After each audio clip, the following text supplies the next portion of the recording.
L'Allemagne va-t-elle remporter la 5e étoile? Je rappelle, je présente rapidement les 10 favoris à la Coupe du Monde et à la fin je les classe. Je m'excuse, j'ai un peu la voix qui est prise, vous en battez les couilles. Vraiment, on y va. On serait sur une nouvelle ère car on n'a aucun champion du monde. Pas de Müller, pas de Kroos, pas de Neuer, pas d'Hummels.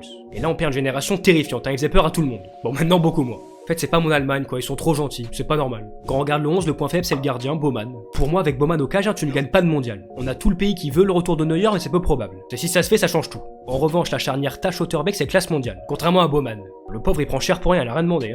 Alors à gauche, on a deux belles options, avec Raum et Braun. Mais Raum a une longueur d'avance. Raum, pas Braun. Mais c'est presque pareil, je sais pas si vous avez capté, ils ont capté, ta gueule. À droite, y a personne, donc Kimmich dépanne. Bon, après, il a un rôle très libre, il reste très influent. Au milieu, on devrait partir sur le duo Stiller-Pavlovic, à moins que Nagelsmann préfère Goretzka qui joue beaucoup. Ça, c'est encore flou. Et encore, t'as l'expérience d'un gros Andrich ou la jeunesse d'Ouedraogo ou Bischoff, t'as du choix. Et sachant qu'Enmecha est absent. Le leader offensif, ça devrait être Florian Wirtz, qui avec la Mannschaft est très bon. Et on fait aussi une place pour Gnabry, qui est de retour en grande forme. La grande question, c'est Musiala. Si joue Gnabry passe à droite, sinon on a du Havertz, Sané ou Lenadkar, qui sont en vrai de bonnes options. Et Adeyemi, c'est pas sûr qu'il soit pris vu son niveau actuel. Et en neuf, on devrait avoir le géant Voltema 2, même si beaucoup veulent voir Undav, mais bon, pas Nagelsmann. Et c'est lui qui décide, pas les Allemands. D'ailleurs, Nagelsmann, est-ce que c'est le bon choix? C'est un bon tacticien, ça on le sait, on voit de très belles choses, mais le manager beaucoup moins. Pour moi, c'est pas un coach de sélection, c'est un coach de club. Après, peut-être que je me trompe, on verra, mais. Et s'ils gagnent, j'ai pas l'air d'un con. Après, la question, c'est pas est-ce qu'ils vont gagner, mais est-ce qu'ils vont sortir des poules. Ça fait quand même 2 fois de suite, les frérots là. En plus, ils ont une poule pas facile, Côte d'Ivoire, Équateur, Curaçao. Bon, maintenant avec les meilleurs 3ème, j'y crois pas. Oui, il y aura Curaçao 4 et le reste qui va passer.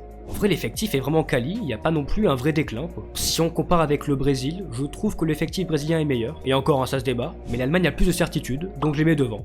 C'est bien d'avoir un meilleur effectif, mais si tu sais pas comment les faire jouer, on s'en fout. Donc en commentaire, dites-moi le prochain pays qu'on prend.